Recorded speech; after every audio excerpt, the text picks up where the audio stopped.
or let's say within an African American community and want to hire people to work there. And although they are prejudiced toward that group of people, they might have an economic gain. Their friend might be just as prejudiced toward that same ethnic group. And they might want to avoid, and actually at their place of business, put in a practice of not hiring that person to actually work there. They're being very discriminating. The point I want to make, according to Dr. Allport, is that both people are very prejudiced. One will act in one way, and the other person will act in the other way, but they are both very prejudiced. This is why I want to try to make the observation that's going on in a political campaign of an entire group of people that might have a leader that they are now saying, well, gee, that person is saying something that I really think.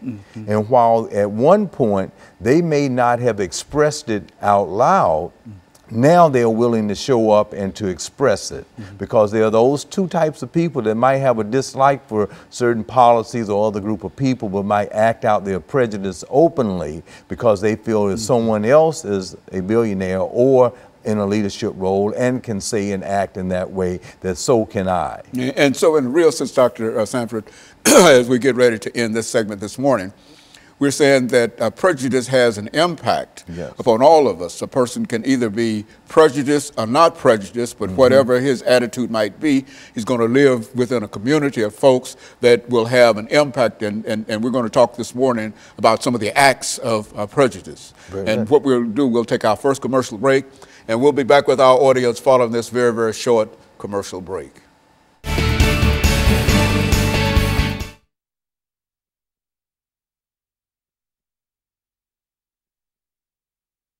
He has these 5 different acts of prejudice, and I want to kind of get through them. Then I want to be able to come back in that other segment and spend time and see what's going on with groups of people who might belong to a police force, that might be real cordial, might go to church to people, but they still might have that prejudice attitude, and they may not act in the church toward it, but they might be a police officer and see someone and then act in that way. Okay, and what I have to do is to bring us back into this second segment and let you give that out. You don't want to confuse me with too much information.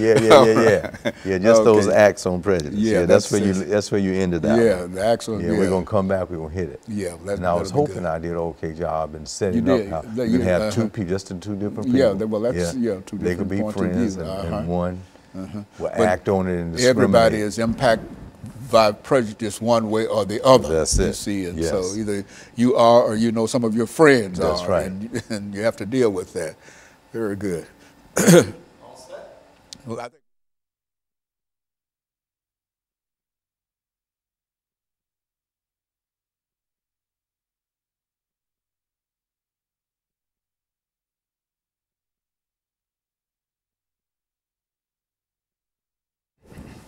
thank you, and welcome back to the second segment of the show for today. The topic is Acts of Prejudice, Prescription for Racism, and the guest is Dr. EKSanford from Tennessee State University. And Dr. Sanford, during this second segment, let's give you an opportunity to lay out for our audience this morning some of the things that you consider to be acts of prejudice, and that will give us an opportunity to further lead this segment and then go into the next segment and develop some of the things that you're going to talk about during this segment. Okay. Yes, again, and a prejudice is a negative attitude that a person or group of people might have toward another, a dislike. And as we stated in the last segment, to kind of follow up just briefly, is that they might have this dislike and not really link that to the way they may think or feel or be unaware of it. Dr. Gordon Allport, in his classic book entitled The Nature of Prejudice, he has 5 different levels of acts of prejudice. The first one he calls, it's a funny word, he calls antilocution. And antilocution is just a word that he means that a group of people may gather and they might hear someone and they might say, well, yes, I really believe in what that person is saying. And they might listen to it, they might come back to the second and third meeting about it, but they are not at that particular point willing to go out and to do anything other than just listen to it and agree to it. Now, the second level of an act on prejudice is that of avoidance. Dr. Gordon Allport said that a segment of that first group might go out and say, I want to avoid, because I have a dislike toward another group, and maybe to live someplace, maybe because I have financial assistance, I can live and not integrate with other people, and I can desegregate myself, I can segregate myself from other people. That's avoidance, when you can just want to stay away from that other group. You have that dislike and that negative attitude. Don't want to have anything to do with it. Then the third level of it is that of discrimination. Now, and I want you to see that second, you don't want to have anything to do with them, but you might not do anything negative against them. But that third level is a subgroup of people that might not want to have anything to do with the person, but they will actually discriminate against an individual. Find themselves in a situation where they have to deal with that group. Yes, is that what we are? That's right. Or if they have to hire, or if they are working in a particular place, they might see that a particular person is checked that they are of a particular ethnic group, and then they might do something that is discriminatory toward that group. So that's an act on prejudice, because you, in your mind, have this attitude about a person that you might not even know, but this dislike, and you might act on it in a very discriminatory way. We can look at history and our laws that at one time said that people that of a certain ethnic group would have to live in a certain area, they couldn't go to certain schools, and so an entire civil rights movement had to take place for those changes to come about. Even those that are listening might think, well, institutions just always wanted to be fair in having athletics, but a movement had to go to have a certain title to be changed for women to have the right to play sports, because they were discriminated against.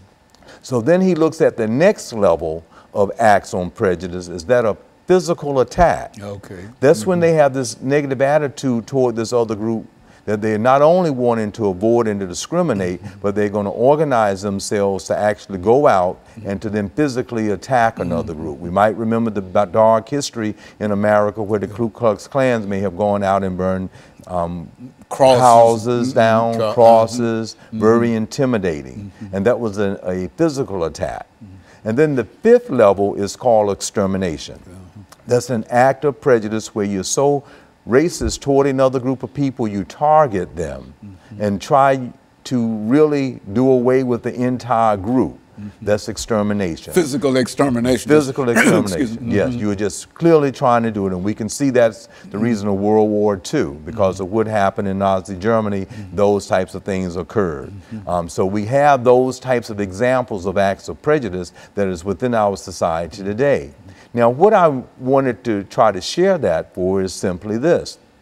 Presently, we have a reoccurring pattern that exists within our society of different groups of people that might be a part of antilocution, and they might work well with others, but when they go out into the workforce and they meet someone that might be a particular suspect, something in the subconscious might move them from the antilocution to the whole idea of a physical attack. And then they might unwantingly shoot that person or kill that person. And they would see some things that really didn't happen to try to justify it. But this is the same type of incident when people get together and say, well, we're going to really go to a place in an organized way and do something to some people. So now we're in a society where some people are feeling victimized by this peculiarity of acts on prejudice that might be at the level of antilocution, where they might do a little bit of the avoidance within the workplace and stay away. And then people there might leave with a certain feeling, and that person that avoided might not think they did anything toward that other person at all.